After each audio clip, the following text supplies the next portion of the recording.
A very good evening and welcome to yet another edition of the program Times Exclusive, airing on Times Network. My name is Brian Banda.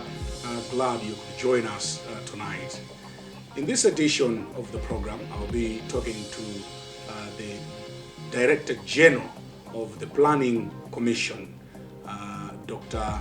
Thomas Munthali. I love brilliant green on my walls. I love signal red, sweet lime, electric blue. I just love golden yellow. You get all that and more at Rainbow Paints. Imagine a water-based paint that is water-resistant. Imagine a paint that is absolutely washable to remove dirt. And it guarantees you 10,000 cleaning scrubs over its lifespan without losing its luster. There can only be one paint that does just that, and that paint is acrylic sheen. Get yours today at all leading hardware stores. Rainbow Paints. Peace of mind. Part of the deal. Doc, thank you very much for joining us tonight. My pleasure, Brian. You are the first Director General of the National Planning Commission. Control.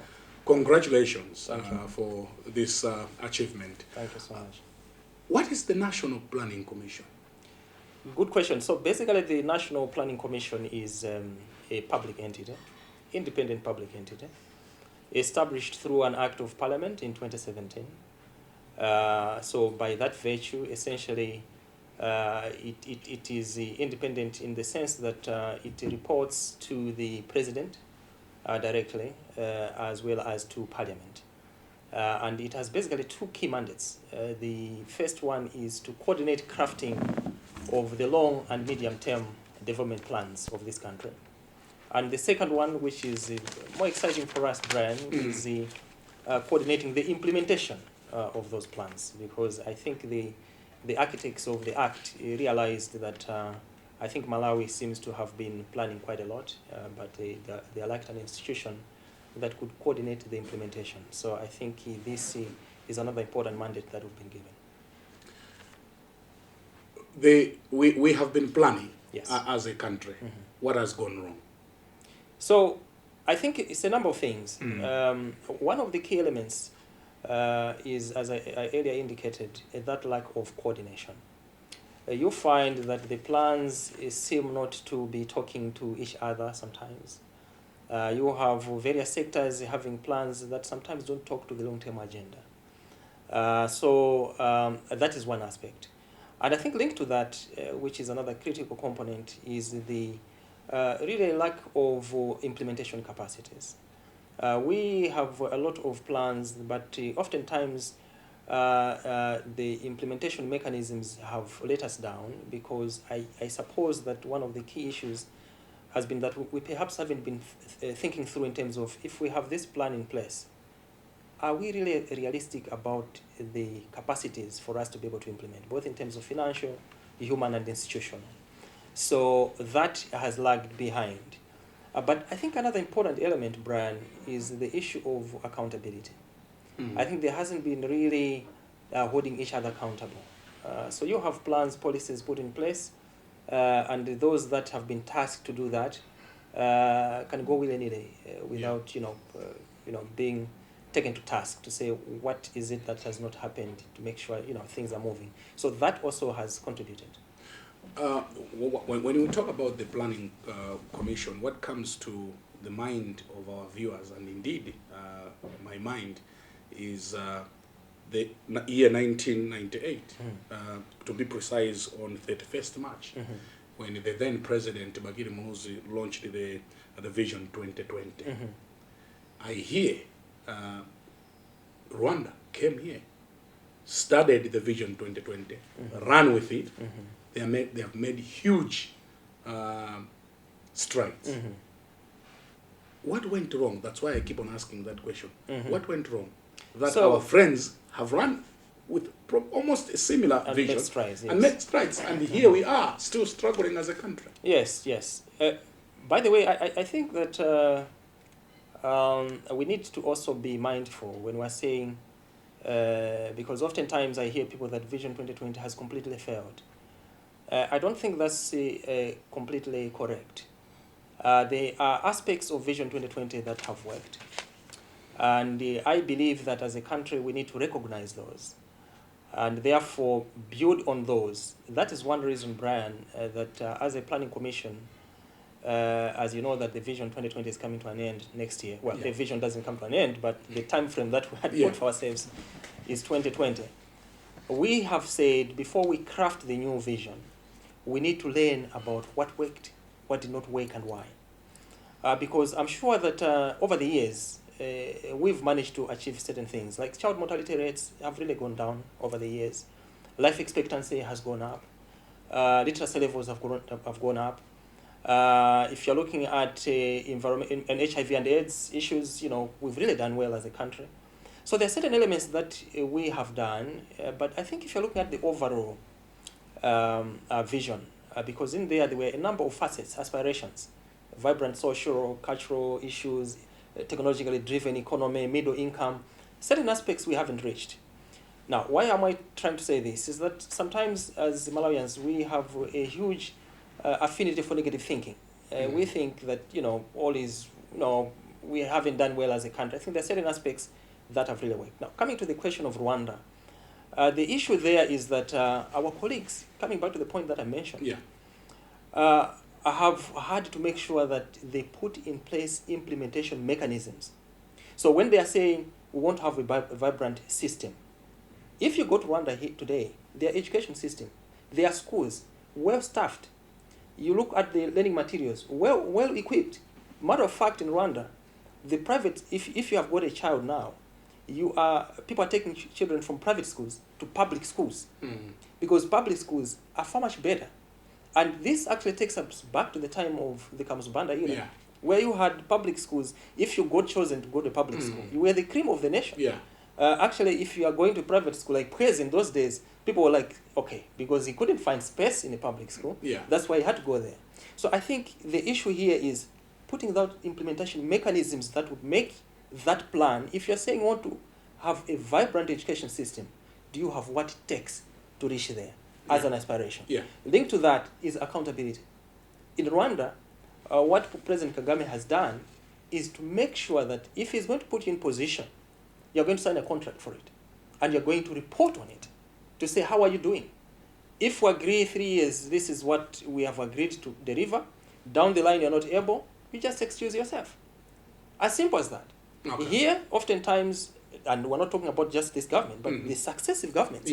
You look at a principal secretary that have failed, they'll just rotate them around. They go to another one. A director that is not doing well in a local government, maybe in Sanje, they just take him to Chitipa or So those kind of tolerating mediocrity has also contributed to us not making much traction in this country. When you speak like that, you remember that you are in public service. Absolutely. Absolutely. Absolutely. It worries me. Why should it worry? Because here is a public servant and he is speaking on tolerating mediocrity. You see, Brian. And I think, let's see, take politics out of this.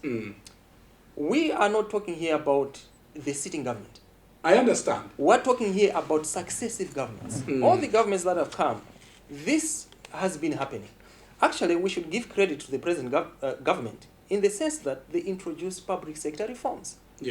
Because they looked at it and realized, I think if we're going to make traction as a country, we need to make sure that we have a civil service that delivers.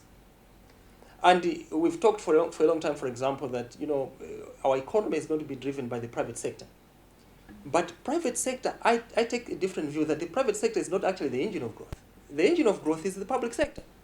Because it has to provide the enablers that will make the private sector tick. So I think due credit should be given to government. I think the sitting government in terms of initiating that. How far we've achieved, that's a different issue.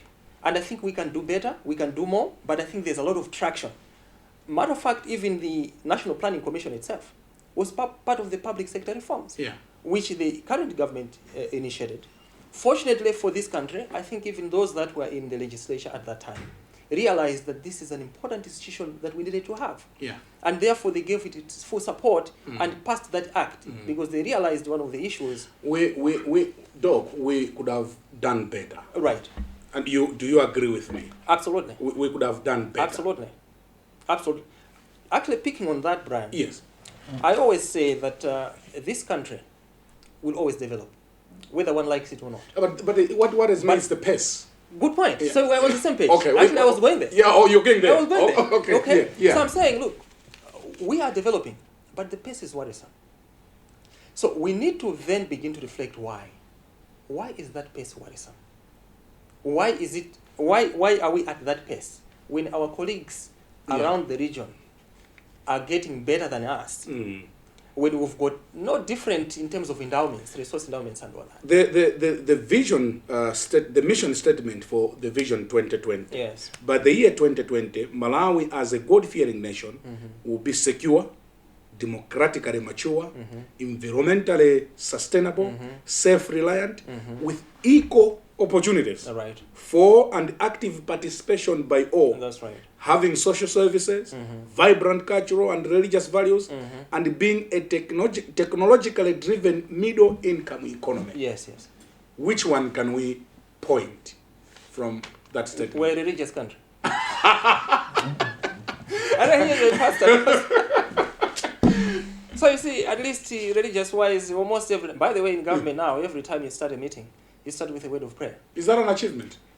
Well, I think values matter. Is that what we can show for 20 years? Not necessarily, but what I'm saying is values matter. Well, I was just trying to point one, because you said I needed to point one. Yeah. But okay, the reality is that that's where the challenge is, Brian. That vision that you've pointed out, unfortunately, when you look at the vision document, there are no targets. There are no signposts to say, we'll be able to say, now this is the indicator that will tell us that we've achieved it. Vibrant culture, social services, you're supposed to have some targets, some kind of indicators to say, at this point, we'll be able to say, now we've gotten there. Unfortunately, our vision was like a wish list. Yeah. So all we had was a statement. Yeah. How do we tell whether we've achieved it? You can't tell. The only thing that we can measure is the middle income economy. Yeah. Because we know it's $1,000 per capita. Yeah. Now we're at somewhere around 400. So we know that we're far off from it. There's about 600 gap. That's the only thing we can measure because we know what it is. By the way, I always believe, Brian, that this measure of middle income economy, whatever measure, is very misleading. As a country, these are things that the World Bank, the Bretton Woods institutions have put together to say we should at least be able to classify countries into categories. But if you classify Malawi, if for whatever reason we say, okay, we've managed to get into middle income economy, it presupposes that everybody else is having $1,000 on average. Yeah. But average is what it is. It can mean average when only a few are the ones that are getting all that money. The case of Zambia, just next door, they are a middle income economy, getting $1,400 per person, per capita. But if you look at the inequalities that exist in Zambia, the squatters around town in Lusaka are massive. To me, if you're looking at wealth, and this is what as Commission we're looking at, wealth should be about having the minimum needs. Yeah. If you're looking at food, each person, each citizen should have the minimum nutritious food in their household. If you're looking at education, each person's child, when they go to school, they should be able to find the minimum number of staff in a school, the minimum number of equipment, and minimum number of facilities that are required, and books and all that. If you go to a health center, I want the minimum primary health care that I can find there. But as it is now, sometimes one has to rush. If my mother today, she stays in Rumpi, and I hear that she's collapsed, I will literally drive from here, rushing, because I'm not sure whether the Mpompa Health Center there can give her even the minimum. Yeah. Okay? So what we're saying is, and this is not just about this government, we're talking about successive. Yeah. We are looking not at the minimums in the health, in the education, in the security, in the agriculture. So that definition of wealth creation is what is very critical. By the way, Brian, we want to change the narrative. As a country, we've been looking at poverty reduction for a long time, including this Vision 2020. Yeah. But poverty reduction assumes that we've accepted poverty as a people, only that we're reducing the level. So poverty reduction. But we are saying it's high time for us to be thinking about wealth creation for all. The possibilities about wealth creation are enormous in this country. Yeah. And if we create the wealth for individuals, because as it is now, individuals have a huge appetite for handouts. Yeah. All they want is looking up to government. That self-reliance spirit is long gone. We need to bring that back and make sure that everybody begins to appreciate that the GDP that we're talking about is a collection of efforts of each one of them. Most of the families, the households, they don't even spend $1 a day. Right. That is an indication that all is not well in this country. Right. I want, if you can share with our viewers, why have we not been able to achieve what we planned? Because when they were launching Vision 2020, they thought some of us will not be there. But here we are. 2020 is next year. Were we overambitious?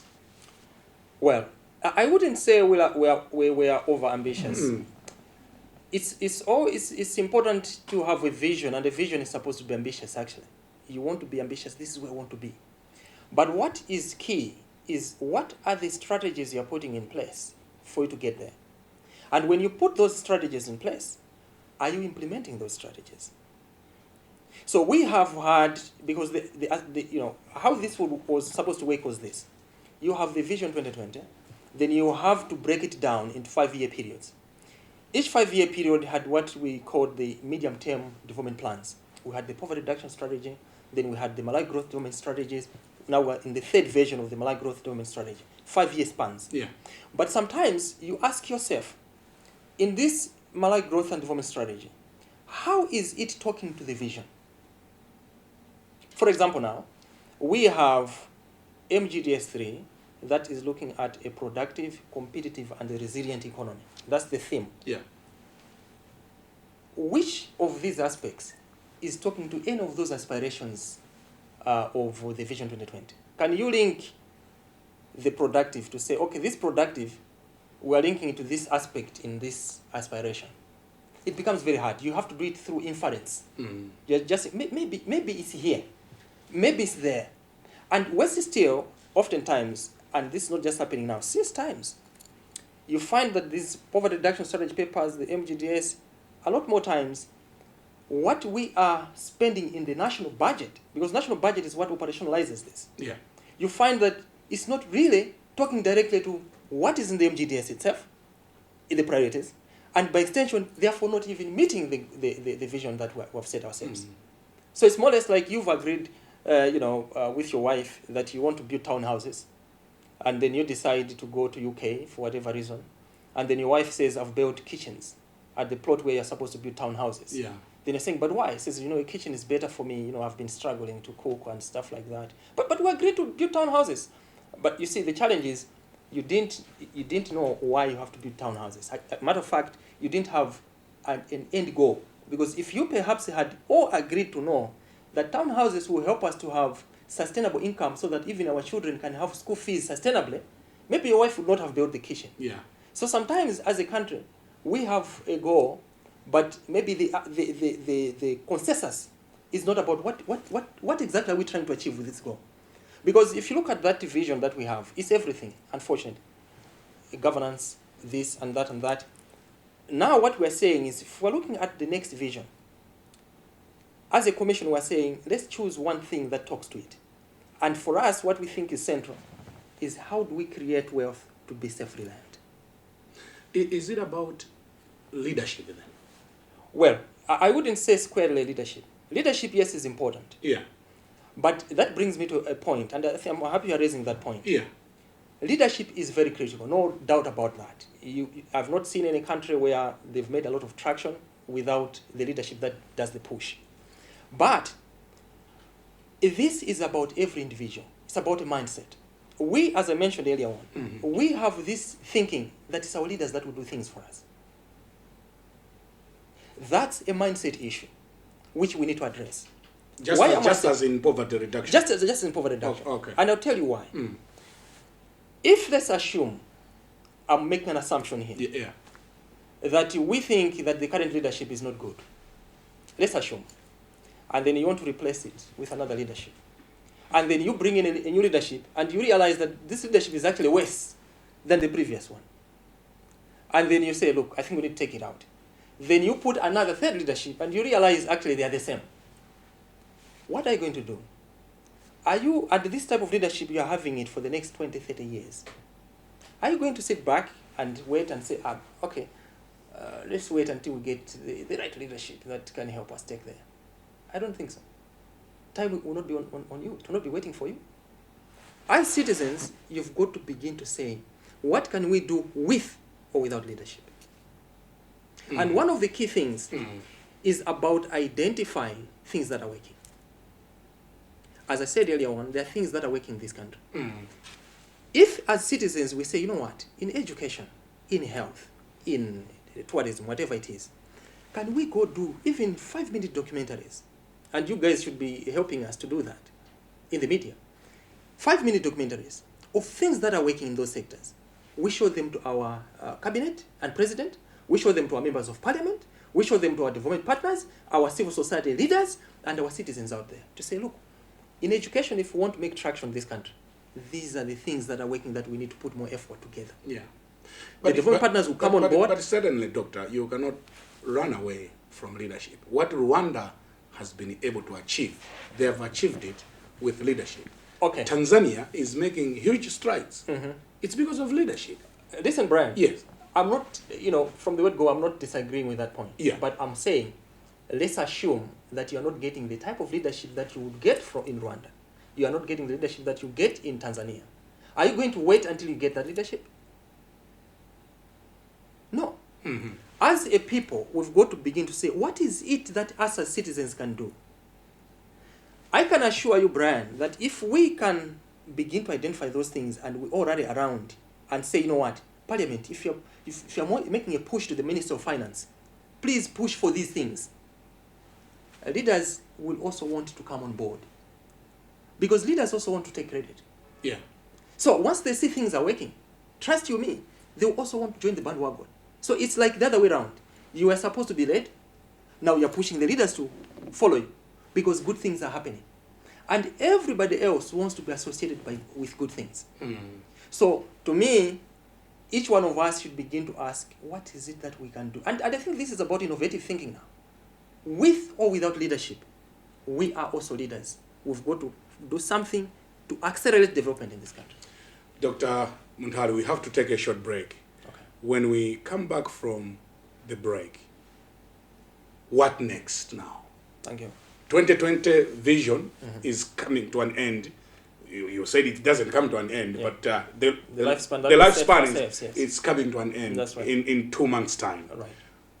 What next? Do you think it would be proper to plan something else without necessarily looking at what we have been able to achieve? We'll get those details when we come back. We'll take a short break. We'll be back with you Thanks in a moment. so much, Brian. In case you're just joining us, you are watching Times Exclusive on Times Television. I'm joined by Dr. Thomas Munthali, the Director General of the Planning Commission. We'll be back in a moment. I love brilliant green on my walls. I love signal red, sweet lime, electric blue. I just love golden yellow. You get all that and more at Rainbow Paints. Imagine a water-based paint that is water-resistant. Imagine a paint that is absolutely washable to remove dirt. And it guarantees you 10,000 cleaning scrubs over its lifespan without losing its luster. There can only be one paint that does just that, and that paint is Acrylic Sheen. Get yours today at all leading hardware stores. Rainbow Paints. Peace of mind. Part of the deal.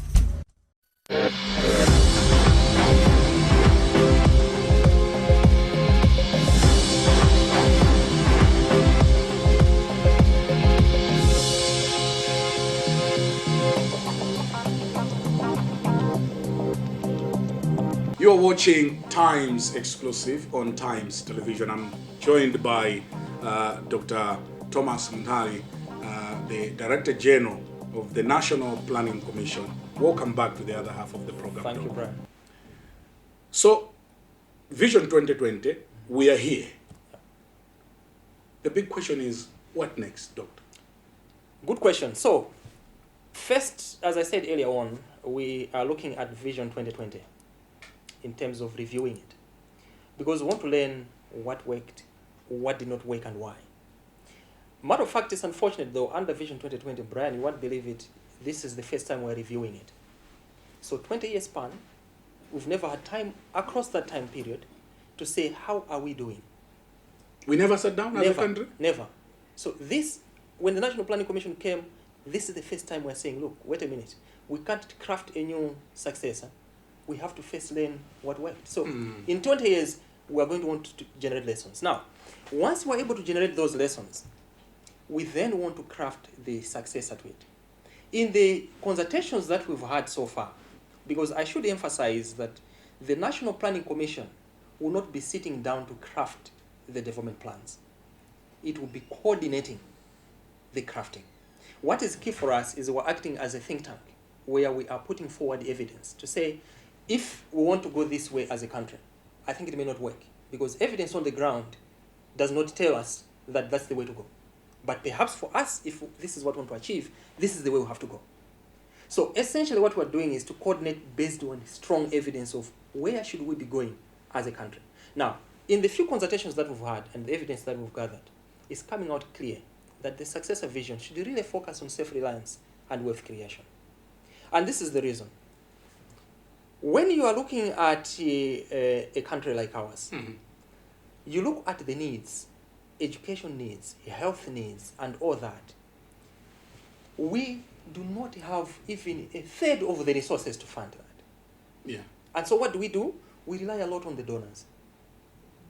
And the donors will actually be telling you what they want to fund in the health sector. Yeah. They can actually be telling you, look, we will be funding you family planning pills when you need Panadol and other things. Yeah. But you can't say otherwise because, a donor, that's their money. So what we're saying is we need to begin to support productive sectors that can generate us enough resources to fund our development agenda primarily by ourselves. By extension, we want to make sure that this is inclusive wealth creation. Where, for instance, if we're looking at the agriculture sector, we want to be saying, can we begin to create what we call anchor farms, for instance? So that when you go in a rural setup, you look at this big farmer who is growing, for example, soya, beans, whatever it is, or beans, groundnuts, and has got a market out there. So this person should have an outgrower system. Because if he's able to grow groundnuts there, it means that soil around there is good for groundnuts. Meaning that all those people, smallholder farmers there, can grow groundnuts.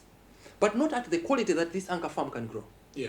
So you want to make sure that you link this anchor farmer to these people and say, can you provide them with extension services, good seeds, good financing, so that pesticides they have, then they'll sell to you. You've got your market. So these guys will be motivated to make sure that they supply because they already have a market. One of the key things that I should mention, Brian, is that the key issue in Malawi here is about markets. Markets both in terms of what we're producing, whether it is agricultural products, whether it is about manufacturers, whether it is about our own labor. You know that a lot of our children are staying in their homes because there's no market for their labor. Yeah. So what we should be thinking about is how do we create a market?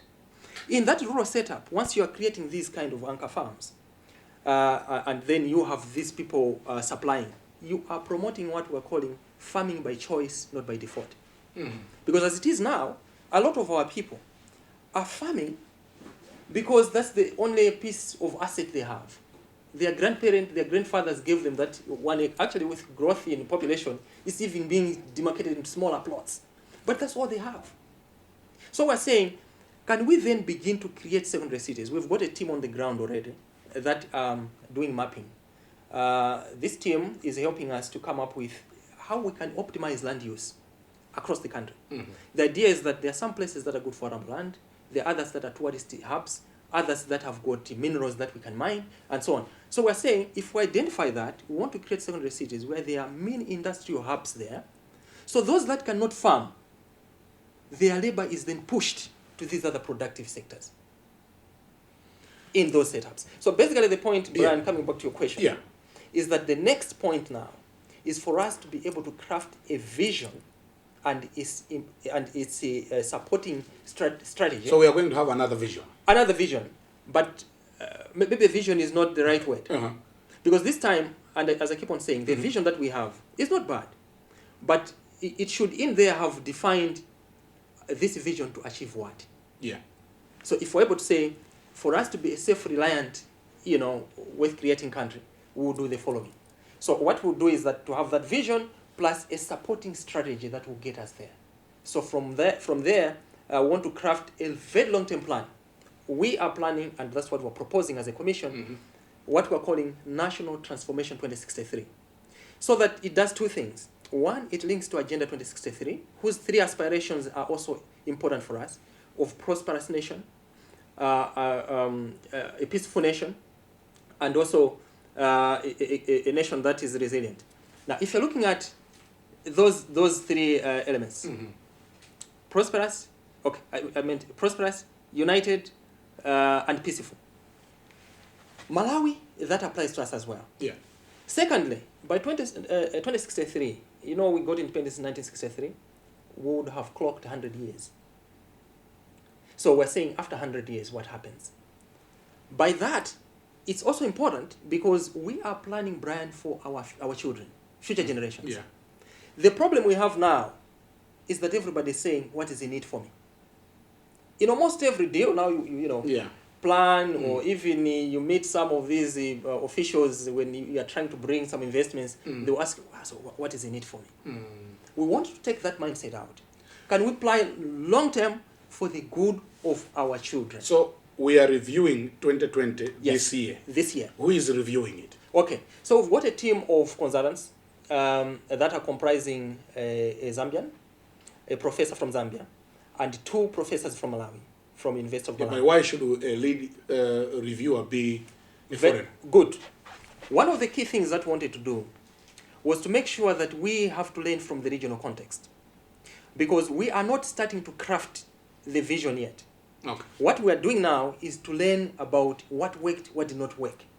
And for us, we want to be able to say, look, can we contextualize this? Is this what we're learning just for us in Malawi? Unfortunately for us, we are able to identify somebody who has really done these plans, a review of these plans, not just across this region, but across the continent. So we are going to have an enriched document where we're saying Tanzania, Zambia, Ethiopian, in their visions, what were they doing? What did it work?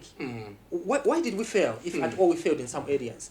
And then we said, look, this person has to work with local professors here, so that they also bring the context. Yeah, but my question is, there was no viable professor here No. to lead. Why should we hire from Zambia? No, it's a team. It's just a team that is there. Okay. It's a team of professors. It's just that the lead person happened to come from Zambia. Yeah, but why Zambia? Look, it's their team. They chose a team. Okay. And amongst themselves, they've decided this Okay. is going to be a team lead. So it's not for us to really say, oh, no, you can't. But I think for us what is key is that there are Malawian professors on the team. Okay. The transformation, National Transformation 2063. Isn't it too far?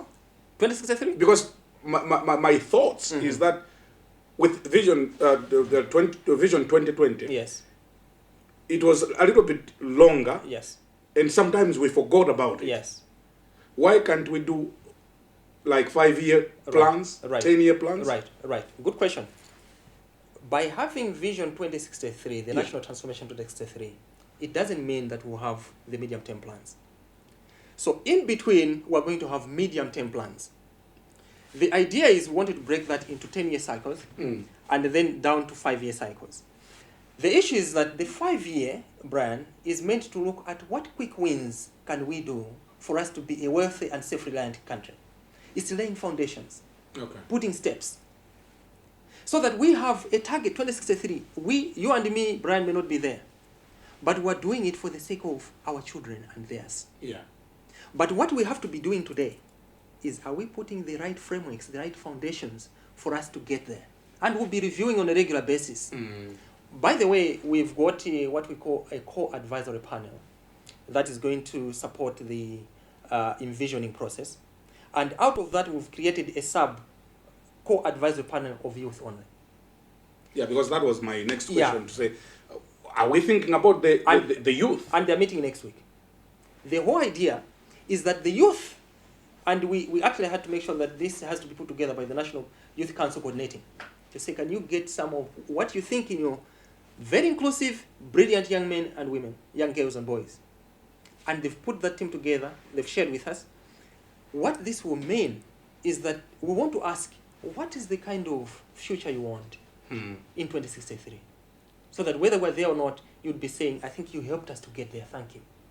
So the other core advisory panel will be like a team of the wise men who are saying, we've been there. We can help you with the experiences we've gathered.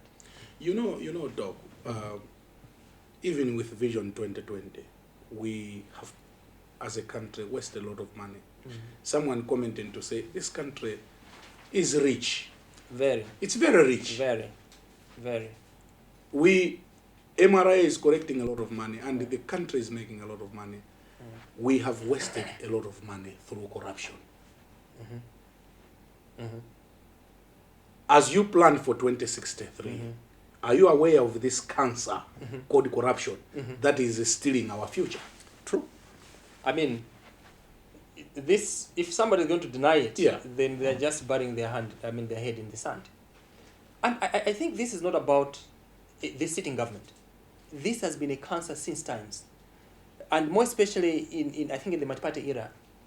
You've seen this happening. And I think the issue of corruption is almost at every level.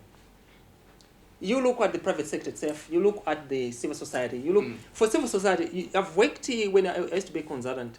I lost consultancies at some points because somebody wanted something, for me to be given a consultancy. In the NGO sector, you go in the development sector, you lose a consultancy because somebody in there wants, this money has to be done by the British one, or by the Americans, or by this. Now, you are looking at even government systems, it's everywhere. And this, I think, comes back to us as citizens.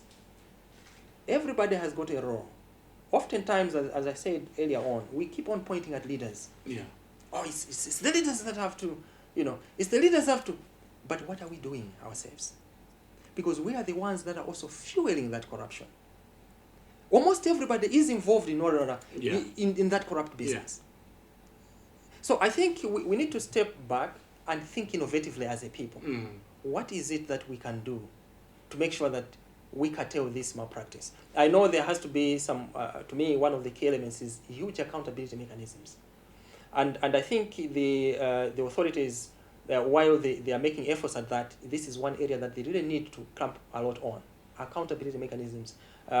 Because corruption, unfortunately, if we continue as it is, I don't think we're going to move much. And as a country, basically, I'm very optimistic. I'm born an optimist. I believe that we've got what it takes as a people to be able to curtail and say, look, with or without leadership, we're going to do something. Is it 2063, National Transformation 2063? Yes. Going to be more clear? We've got no choice, Brian. And how can we make it more clear? Because with Vision 2020, it looks like we're not very clear. Yes. And when we have a vision and we just put it there, no review, yes, it looks like we didn't even care. That's right. But my next question is about commitment. These things, they need money. Yeah, that's right. You are a new organization within the public service.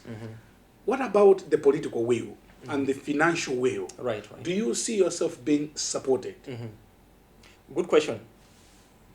To be fair, for now, I think I'll be very wrong, and it will be very unfortunate if I say government is not supporting. As a National Planning Commission now, we really are enjoying government support. Okay. They are funding us well, and I think in terms of at least the level where we are, they seem to still remain committed to financing the operational costs of the commission. Actually, before we even started off, because I only joined in March this year, and when I just joined, I realized there was an interim secretariat already put together. And when I came on board, I did request for seconded staff. It didn't take long. They, moved around. What do you want? An accountant? Do you want a director? Do you want this? Within a short time, we had that. So I can only hope, and it's my prayer, that this commitment, I presume because it's part of the public sector reforms that they want to see happening, if this commitment continues, I think we're going to go somewhere. The only bit that worried me a bit was in the current budget, where they had we had requested 900 million to do the successor to Vision 2020. And you know how much we got? 100 million. So I was asking myself to say, wait, 1/10, 1/9 of what we requested? So who do you think will fund this? Because the challenge, Brian, in that case is that donors easily jump in. Now, if they do, they've got their own agendas as well. Yeah. And if you're talking about for 2 years, that we're talking about 2063, is a long period of time for us to get this wrong. Yeah. Our children, we cannot put them to sacrifice simply because government could not sacrifice 900 million to come up with a loan. So when I went, fortunately, when I went to the minister, and fortunately our colleagues in parliament, the parliamentary committee was so supportive, and I want to thank the parliamentarians. And then the minister himself and the secretary of the treasury, very supportive, and they even wrote and said, you know what, if you exhausted these resources, come back to us. And it rarely happens that the secretary of the treasury would write you to say, if resources run out, come back. They don't normally tell you by word of mouth, because they know if something happens, they can jump and say, oh, did we say that? Yeah. So I think that commitment is really exciting. I can only hope that that's sustained. We will soon be moving from here, Brian. You've met us in Capitol Hill. Yeah. Next week, you are likely to be meeting us in City Center. We are moving now into offices that are making us to be more independent looking out there. Because here it's like we're sitting in the central government seat. So I think that support again, we could actually, it was from the chief secretary saying, you know what, you guys should be independent. Why you shouldn't be sitting here?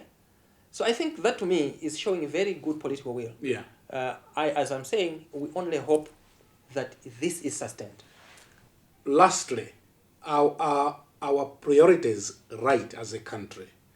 When we have students, pupils learning under a tree, a war of a classroom falls on learning students, and we lose a life. And we will hear a government building stadiums for private teams.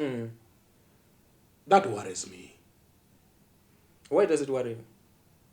You don't see any worry? No. I want to ask to fend out your worry. No, that worries me because instead of putting resources to build schools, we are building stadiums for private entities. All right. Are we going to achieve 2063, or whatever you're calling it, with this mindset? We'll finish on that note tonight. Okay. Why did you put this question at the end? Out of all the questions. Now listen, Brian. You know, this is important. And by the way, we've got, as National Planning Commission, we've started what we call the Eminent Speaker Series. One of the reasons why we've started this is candid conversations. Yeah. Because we believe that as a country, if we're going to make plans that talk to the realities, you've got to talk frankly. So that particular Eminent Speaker Series is an important platform where we'll be debating, talking issues with some of the topmost thought leaders in our country and beyond. So I'm happy that you're asking these questions because I'm going to be very candid. Yeah. You see, okay, from the Planning Commission point, as I said, we're trying to define to say, how can we become a self-reliant, wealth-creating nation? For you to get there, Brian, and if you know, for us to be able to get to that particular agenda of wealth creation and self-reliant, one of the key issues is unity. You've got to be united as a country. You tell me whether at this point in time, that the environment that we are in, that we are that united. And you know, by extension, because we're not that united, even investors are shunning us for now. They are scared, stiff. There have been people coming in my office that were trying to cajole to support this wealth creation agenda. And one thing they keep on saying is, we want to wait because we're not sure what will happen in this country. Now, they have to be, you know, sometimes what we lose sight as a people is that there's this this thing about the political economy context. Sometimes you say, no planning, we should take politics out of it. But it's politicians that have to really support that. So the issue is, you really have to think about unity of the country. If there's going to be a project that can unite the country, you've got to support it for a particular period in time. If it was another period, not this one, Brian, I'd have been telling you to say that's not a starter. We cannot be talking about building stadiums. But for the fact that you need to have a program, a project that can for once unite some people from different divides, and I think you can already see that unity in the parliament because it got passed by both sides. It tells you a story. The story is, sometimes people say, no, because politicians are selfish. Because even those people in opposition are thinking selfish to think, oh, So you think private stadiums will unite us? For now, in the context that we are now, there is a unifying factor around the building of those stadiums. Whether those should be supported by public resources, that's about the act. I mean, that's something else. If in the wisdom of the members of parliament decided to pass it, that's them. But I can assure you that if it was at other point in time other than this, I would have been telling you a different answer. Dr. Munthali, I have admired you. You are an intelligent doctor. You are the right man for this job, planning the future of this country. They couldn't find a better person than you, and I can say that on national television. You are the right man. But what worries me is, Mulimba kuboma aku. Right. Doctor. You know what? Mulimba. I think this is not about me as an individual. It's about a collection of a mass of critical, like-minded individuals. If you, me, and others that think that this country has huge potentials and that want to leave a legacy for our children, trust you me, we'll do all it takes to get there. Some of us have had to come.